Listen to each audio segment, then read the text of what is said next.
Hello बच्चों, आज हम 10th क्लास का फर्स्ट चैप्टर वास्तविक संख्या देखेंगे। वास्तविक संख्या जैसे उसके नाम से ही स्पष्ट है कि वास्तविक संख्या वे संख्या होती है जिसमें सभी प्रकार की संख्याएं शामिल होती है। सभी प्रकार का मतलब पूर्ण संख्या, प्राकृत संख्या, परिमेय संख्या, अपरिमेय संख्या। तो सबसे पहले हम उसके चैप्टर का नाम लिख लेते हैं। जैसे चैप्टर का नाम है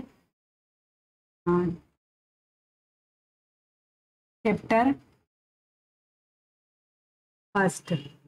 क्या नाम है? वास्तविक संख्याएं। वास्तविक संख्याएं। वास्तविक संख्या को रियल नंबर भी बोलते हैं। वास्तविक संख्या वे संख्या होती है जिसमें सभी प्रकार की संख्या में शामिल होती है। सभी प्रकार से मतलब जैसे पहले नंबर पे आएगी पूर्ण संख्या, पूर्ण संख्याएं, पूर्ण संख्याएं। दूसरी है प्राकृत संख्या, प्राकृत संख्याएं। तीसरी होती है भाज्य संख्या, भाज्य संख्याएं। फिर फोर्थ नंबर पे है अभाज्य संख्याएं। अभी हम इनके नाम लिख लेते हैं, इसके बाद इन्हें विस्तार से समझेंगे। भाज्य संख्याएं। फिर फिफ्थ होती है सम संख्याएं, सम संख्याएं।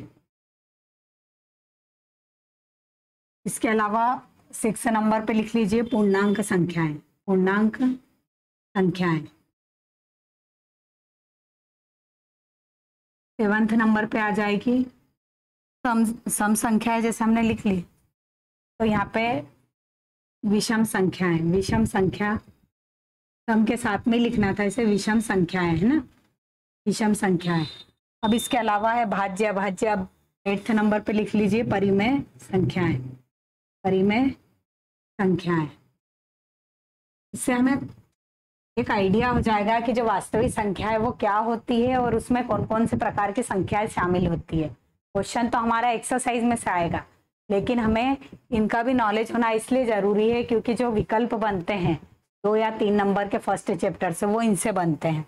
9th है अपरिमेय संख्याएं, अपरिमेय संख्याएं। और ये जितने भी प्रकार की संख्याएं हैं इनको सबको हम विस्तार से देखेंगे। विस्तार से देखने के लिए सबसे पहले हम पूर्ण संख्या को देखते हैं। फर्स्ट नंबर पे लिखिए पूर्ण संख्या। फर्स्ट है पूर्ण संख्या। पूर्ण संख्या, पूर्ण संख्या की डेफिनेशन में हमें याद करना है, हमें पूर्ण संख्या पता होने को होना कि क्या है। पूर्ण संख्या काय से शुरू होती है? 0 से। 0, 1, 2, 3 और डेश। अभी यदि विकल्प में पूछा जाता है कि पूर्ण सबसे छोटी पूर्ण संख्या क्या होती है, तो मैं आंसर में क्या लगाना है? 0 होती है। अब पूछा जाता है सबसे बड़ी पूर्ण संख्या क्या होती है, सबसे बड़ी पूर्ण संख्या ज्ञात नहीं की जा सकती क्योंकि डेश कहाँ पर जाके खत्म होगा आज तक नहीं पता चला, तो हमें लिखना है ज्ञात नहीं की जा सकती। दूसरा है प्राकृत संख्या। प्राकृत संख्या वे संख्या है, प्राकृत संख्या, प्राकृत संख्या शुरू होती है 1, 2, 3, 4 और ये भी चलती है डेढ़। प्राकृत संख्या वे संख्या है जिससे हम किसी भी वस्तु को गिन सकते हैं। जैसे आकाश में 5 पक्षी उड़ रहे हैं, हमारे स्कूल में 40 डेस्क खरीदे, 5 नोटबुक है, तो प्राकृत संख्या वे संख्या है जिससे हम किसी भी चीज को गिन सकते हैं। जैसे 1, 2, 3, 4। इसमें भी सबसे छोटी प्राकृत संख्या 1 होती है और सबसे बड़ी प्राकृत संख्या ज्ञात नहीं की जा सकती। अब जो प्राकृत संख्या है उसको इंग्लिश में नेचुरल नंबर बोलते हैं, वो पूर्ण संख्या को बोलते हैं होल नंबर। पूर्ण संख्या रहेगी होल नंबर और प्राकृत संख्या रहेगी नेचुरल नंबर, नेचुरल नंबर। अब थर्ड पे है पूर्णांक। थर्ड पे हमने लिखा शायद इसको 7th या 8th नंबर पे, लेकिन इसको थर्ड पे इसका विस्तार देख लीजिए। पूर्णांक संख्या है। पूर्णांक संख्या वे संख्या होती है जिसमें नेगेटिव धनात्मक संख्या है, ऋणात्मक संख्या और 0 सभी ऋणात्मक, धनात्मक और 0 शामिल होते हैं, वो होती है पूर्णांक संख्या। जैसे जो हम स्केल पे दर्शाते हैं, बीच में लिखते हैं 0, फिर 1, 2, 3 और इधर डेश और इधर -1, -2, -3 और इधर भी डेश। तो यदि पूछा जाता है कि सबसे छोटी पूर्णांक संख्या, तो वो भी ज्ञात नहीं की जा सकती, और सबसे बड़ी पूर्णांक संख्या तो वो भी ज्ञात नहीं की जा सकती। अब पूर्णांक संख्या को बोलते हैं इंटीजर, इंटीजर नंबर। इनका जो इंग्लिश है वही इनके शॉर्ट फॉर्म में है। जैसे पूर्ण संख्या है तो उसको W से शो करेंगे, प्राकृत संख्या है तो उसको कैपिटल N से, और पूर्णांक है तो उसको इंटीजर का I से। अब फोर्थ नंबर पे है सम संख्याएं। सम संख्याएं, अब सम संख्या जैसे उसके नाम से ही स्पष्ट है, सम संख्या वे संख्या होती है, जितने भी हमारे नंबर होते हैं उसमें सम संख्या वे संख्या होती है जिसमें 2 से भाग चला जाता है। अब 2 से भाग किस में जाता है? जिसमें इकाई का अंक क्या होता है? इकाई का अंक जिस भी नंबर में 0, 2, 4, 6, 8, ये यदि इकाई का अंक है, इकाई का अंक मतलब सबसे पीछे का अंक यदि 0, 2, 4, 6, 8 है, तो उसमें हमेशा 2 से भाग चला जाएगा, और 2 से भाग जाने का अर्थ ये है कि वह संख्या सम संख्या है। अब अगली देखेंगे विषम संख्या। अगली देखेंगे विषम संख्या। विषम संख्या, विषम संख्याएं। और विषम संख्या वे संख्या होती है जो सम संख्या का था, मीनिंग उसका विपरीत होगा विषम संख्या। विषम संख्या वे संख्या होती है जिसमें इकाई का अंक, जिसमें इकाई का अंक 0, 2, 4, 6, 8 नहीं हो। इसका मतलब है 0, 2, 4, 6, 8 नहीं है, तो इसके विपरीत जो अंक है, विपरीत क्या बचे? 1, 3, 5, 7 और 9। ये यदि किसी भी संख्या में इकाई का अंक 1, 3, 5, 7, 9 है, तो वह संख्या कौन सी संख्या कहलाएगी? विषम संख्या। अब 7वें नंबर पे थी, इसके अलावा है सम संख्या, विषम संख्या। अब है ये 5th नंबर था, सॉरी ये 5th है, ये 6 है। अब सम संख्या हमारी क्या क्या हो गई? पूर्णांक संख्या, पूर्ण संख्या, प्राकृत संख्या, पूर्णांक संख्या, सम संख्या और विषम संख्या। अब अगली देखेंगे परिमेय संख्या। परिमेय से पहले देखिए भाज्य संख्या, भाज्य संख्याएं। अब भाज्य संख्या के लिए 3 कॉन्सेप्ट याद कर लीजिए। क्या? कि ऐसी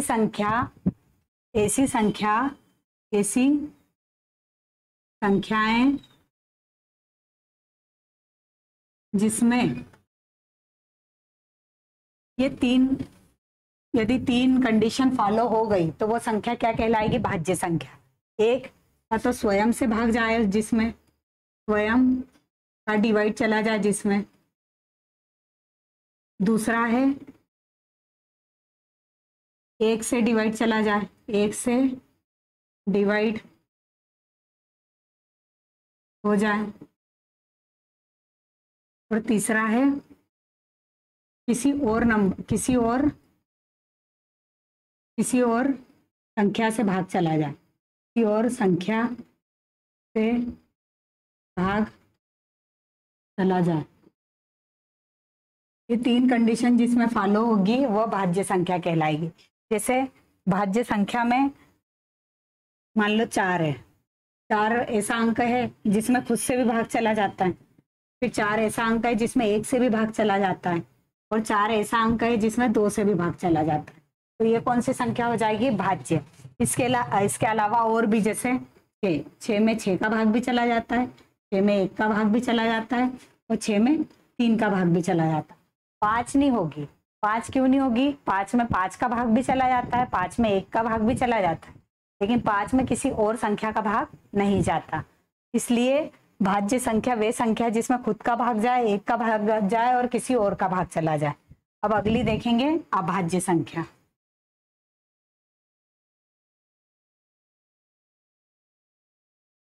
अभाज्य वाला, अभाज्य संख्याएं।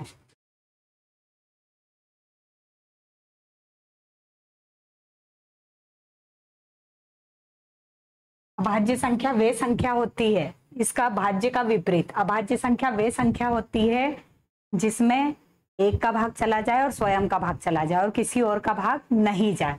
अभाज्य संख्या कौन सी संख्या होती है? अभाज्य संख्या वे संख्या होती है, यह संख्याएं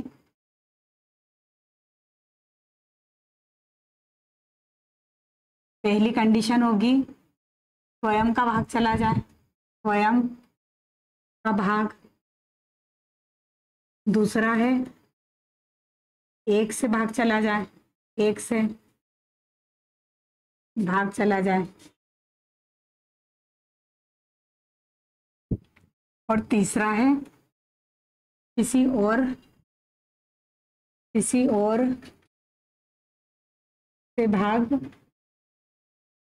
न जाए। जैसे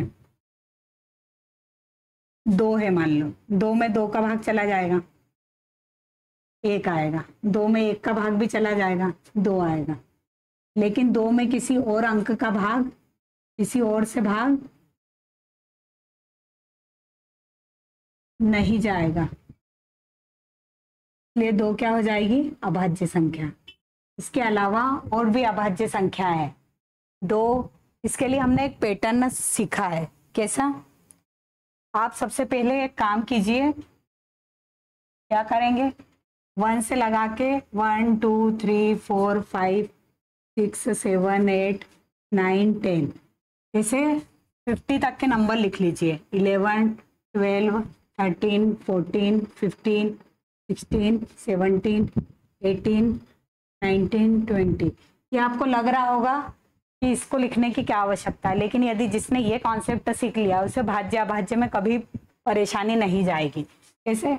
21 22 23 24 25 26 27 28 29 30।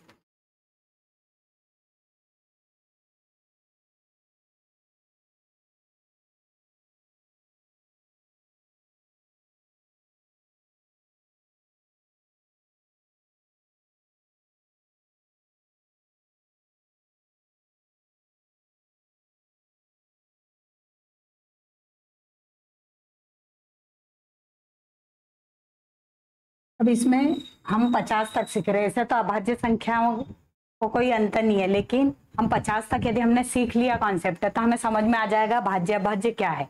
और अभाज्य का यूज अभी हम आगे जब एलसीएम और एचसीएफ के गणित करेंगे उसमें हमें यूज होगा कि अभाज्य संख्या का गुणनखंड करना रहेगा। तो सबसे पहले हम 3 पैटर्न लिख लें। कैसा लिखोगे? यहाँ पे डब्बा बनेगा, वो ना तो भाज्य है और ना अभाज्य है। जहां ये सर्कल बनेगा वो क्या रहेगी? भाज्य संख्या। और जहां ये क्रॉस रहेगा वो क्या रहेगी? अभाज्य। इसको हम खेल खेल में भी सीख सकते हैं ना। अब जो फर्स्ट एक नंबर है उसका अभी तक कोई डिसाइड नहीं हुआ है कि वो ना तो भाज्य है ना तो अभाज्य है। इसलिए जब भी विकल्प में पूछा जाता है कि सबसे छोटी अभाज्य संख्या क्या है तो हम 1 नहीं बोलते हैं, क्या बोलते हैं? 2। सबसे छोटी अभाज्य संख्या क्या होती है? 2। अब हमें अभाज्य पे लगाना है क्रॉस।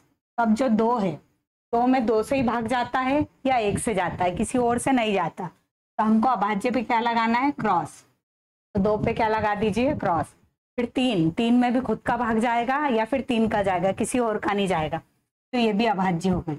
जो 4 है, 4 में 2 का भी जाता है, 1 का भी जाता है, 4 का भी जाता है और 2 का भी जाता है, तो ये क्या हो गई? भाज्य। तो भाज्य पे हमने क्या बोला था? गोला लगाने का। अब एक चीज ध्यान रखिए, जिसमें भी पीछे 0 2 4 6 8 रहता है तो हमने सीखा था कि जो सम संख्या है उसमें 2 से भाग जाता है। तो सम संख्या 2 के अलावा जितनी भी सम संख्या है उसमें 2 से भाग चला जाएगा। इसका मतलब खुद से भी जाएगा, 1 से भी जाएगा और 2 से भी चला जाएगा। इसका मतलब वो कौन सी संख्या हो जाएगी? भाज्य। तो भाज्य पे हमको गोले लगाना है। तो जितनी भी सम संख्या है वो सब भाज्य है, तो सब पे गोले लगा दीजिए।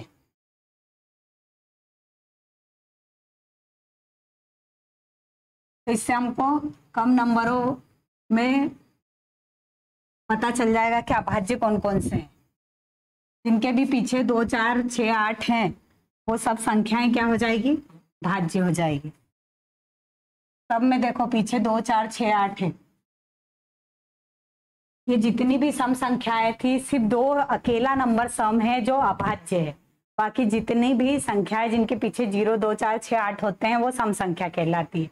सम संख्या है तो भाज्य है। अब इसके अलावा जो बचे हैं उनमें देख लीजिए, अभी जैसे 5 है, 5 में 5 का ही जाता है भाग, 7 में भी 7 से ही जाएगा या 1 से जाएगा। जो 9 है, 9 में 9 से जाता है, 1 से जाता है और किसी और से भी चला जाता है 3 से, इसलिए 9 क्या हो गया, भाज्य। फिर इसके बाद 11, 11 में भी 11 से ही जाता है, 13 में भी 13 से ही जाता है, 15 में 15 से भी जाता है, 1 से भी जाता है और 3 से भी चला जाता है। फिर इसके बाद 17 में 17 से ही जाता है ना, 19 में भी 19 से ही जाता है। फिर 21 में 7 का भी जाता है, 3 का भी जाता है, इसलिए क्या हो गई, भाज्य। 23 अभाज्य। 25 में 5 से जाता है, इसलिए ये भी क्या हो गई, भाज्य।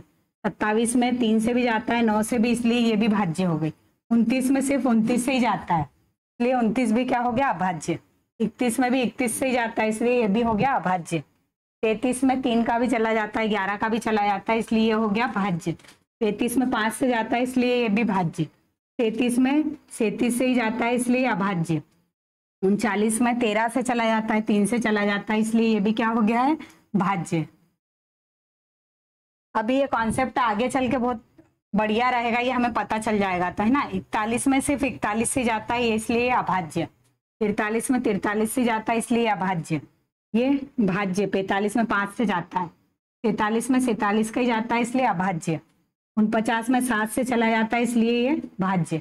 अब हमारे पास कितने नंबर आ गए जो अभाज्य हैं, 2 3 5 7 11 13 17 19 23 29 और ये नीचे 41 43 47, ये जितने भी अभाज्य नंबर है, अभी जब हम 1.1 करेंगे और वहां पर आएगा कि भाज्य संख्या का अभाज्य गुणनखंड कीजिए, तो जो अभाज्य गुणनखंड है हमें वही नंबर सोचना है, इसके अलावा कोई से नंबर नहीं सोचना है। तो ये सब क्या हो गए हमारे एक ना। तो अब यदि क्वेश्चन में पूछते हैं, विकल्प में पूछते हैं, विकल्प में पूछा जाता है कि सबसे छोटी अभाज्य संख्या, तो सबसे छोटी 1 नहीं होती है, क्या होती है, 2। सबसे छोटी अभाज्य संख्या 2 होती है। एकमात्र सम अभाज्य संख्या, एकमात्र सम अभाज्य संख्या भी क्या होती है, 2। ये 2 विकल्प यदि हमसे एक एक नंबर के पूछे जाते हैं तो हमको इसके बेसिक कॉन्सेप्ट भी पता होने को होना। अब ये हमने भाज्य और अभाज्य को अलग अलग बांट दिया है। अब यदि आप अलग से लिखना चाहो अभाज्य संख्याएं तो यहाँ लिख सकते हैं। अभाज्य संख्याएं क्या क्या है, 2, 2 के बाद है 3, 3 के बाद है 5, 5 के बाद 7, 11 13, 13 के बाद है 13, 13 के बाद है 17, फिर 19, फिर 23, 23 के बाद है 29। जब आगे हम गणित करेंगे तो हमें ये अभाज्य संख्या पता होने को होना। हम जो भी गुणनखंड करेंगे उसमें 2 से देंगे, 2 से नहीं जाएगा तो 3 से देंगे, 3 से नहीं जाएगा तो आगे चल के ऐसे देते जाएंगे, है ना। अब आगे अभी हमने क्या देखा है, अभी हमने देखा है अभाज्य संख्याएं। अब हम देखेंगे परिमेय और अपरिमेय संख्या। परिमेय संख्या क्या होती है, परिमेय संख्या वे संख्या होती है, हमें उनकी डेफिनेशन नहीं याद करना, हमें तो एक कॉन्सेप्ट समझना है। जैसे परिमेय संख्या क्या होती है, परिमेय संख्याएं, परिमेय संख्याएं, परिमेय संख्या वे संख्या होती है जिनको हम P/Q के रूप में व्यक्त करते हैं, P/Q के फॉर्म में व्यक्त करते हैं, और Q हमेशा क्या रहता है, नॉट इक्वल टू 0। अब P/Q और P और Q क्या होते हैं, पूर्णांक। P और Q क्या होते हैं, पूर्णांक। अब इसके मीनिंग से ऐसा नहीं है कि हमेशा भिन्न, जैसे 3/2 2/3 दिखाई दे तो वही परिमेय संख्या होगी। हमारी जो सामान्य पूर्ण संख्या थी ये भी परिमेय संख्या है। क्यों है, क्योंकि इसके अपान में 1/1 छुपा हुआ रहता है। जो हमारी प्राकृत संख्या है ये भी परिमेय संख्या है, क्योंकि इसके बटे में 1 छुपा हुआ रहता है। बटे में 1 लगा सकते हैं। फिर इसके अलावा जो पूर्णांक लिखे थे हमने, ऋण 1, ऋण 2, फिर 0, 1, 2, इनके भी बटे में 1 होता है छुपा हुआ, इसलिए ये भी क्या रहती है, परिमेय संख्या। बच्चों को ऐसा लगता है कि जो भिन्न वाली संख्या है वही परिमेय संख्या है, ऐसा जरूरी नहीं है। जो हमारे सामान्य नंबर है 0, 1, 2, 3, इनके बटे में 1 छुपा हुआ रहता है। छुपा हुआ मीन्स यदि बटे में 1 है तो 0 नहीं है, यदि 0 नहीं है तो वो हमारी कौन सी संख्या हो गई, परिमेय संख्या। इसके विपरीत है अपरिमेय संख्या। अपरिमेय संख्या की परिभाषा क्या रहेगी, जैसे 90, अपरिमेय संख्या, अपरिमेय संख्याएं सेम यही रहेगा, P बटे Q के रूप में हमारी कोई सा संख्या है और Q की जगह पे यदि 0 आ जाता है तो वो कौन सी संख्या हो जाएगी, अपरिमेय संख्या। एक तो Q की जगह पे यदि 0 आया तो इसका मतलब ये है कि यदि ऊपर P है और नीचे 0 है तो ये क्या बन जाएगा, अनंत। यदि बटे में 0 रहता है तो अनंत बनता है, ऊपर 0 रहता है तो क्या बनता है, 0, है ना। तो ये जो है ये अपरिमेय संख्या नहीं है, P बटे 0 मतलब अनंत बना, ये कौन सी हो जाएगी। तो एक कॉन्सेप्ट याद कर लो, अपरिमेय संख्या में 3 चीज स्पष्ट दिखाई देती है। कैसे, यदि बटे में 0 आया तो अनंत बन रहा है, वो अपरिमेय संख्या है। और एक करनी के अंदर यदि अभाज्य संख्या आ गई, करनी के अंदर यदि अभाज्य संख्या आ जाए तो ये भी क्या बन जाएगी, अपरिमेय। करनी के अंदर यदि अभाज्य संख्या आई तो ये भी अपरिमेय बन जाएगी। एक अनंत, एक ये, और एक इसके अलावा पाई। जो पाई है वो अपरिमेय है, जो पाई का मान है 22/7 वो परिमेय है, क्योंकि 22/7 बटे में 7 है ना कि 0। तो पाई, पाई के अलावा 2 पाई, 3 पाई, 1000 पाई, n पाई, कुछ भी दे दे, पाई के आगे यदि कोई सा नंबर लिखा है तब भी वो अपरिमेय है। जैसे मान लो 100 पाई दे दिया, ये भी अपरिमेय है। n पाई दे दिया, ये भी अपरिमेय है ना। तो ये भी सब अपरिमेय है। एक 3 जो हमको देखते से ही पता चल जाते हैं, एक P बटे 0 अनंत, P की जगह पे कुछ भी नंबर आ जाए, मान लो 1/0, 2/0। करनी के अंदर यदि अभाज्य आता है तो ये भी अपरिमेय है। फिर पाई, 2 पाई, 3 पाई, n पाई। एक क्वेश्चन पूछा जाता है 10th में विकल्प में, यदि करनी के अंदर P है तो ये कौन सी संख्या है, तो आंसर आएगा अपरिमेय संख्या। और कब है, क्वेश्चन पूछा जाता है करनी P अपरिमेय संख्या है और कब है। कब है, जब P क्या रहेगा, अभाज्य। P क्या रहेगा, अभाज्य। भाज्य आएगा जब अपरिमेय हो, ये कंफर्म नहीं है, लेकिन अभाज्य है तो 99% ये मतलब 100% यदि करनी के अंदर अभाज्य है तो अपरिमेय ही होगा। तो करनी P अपरिमेय संख्या है, 4 विकल्प दे देते हैं, P अभाज्य है, P भाज्य है, तो आंसर क्या आएगा, P अभाज्य है। ये हमारा बेसिक कॉन्सेप्ट हो गया खत्म। अब हम देखेंगे 1.1 एक्सरसाइज, है ना।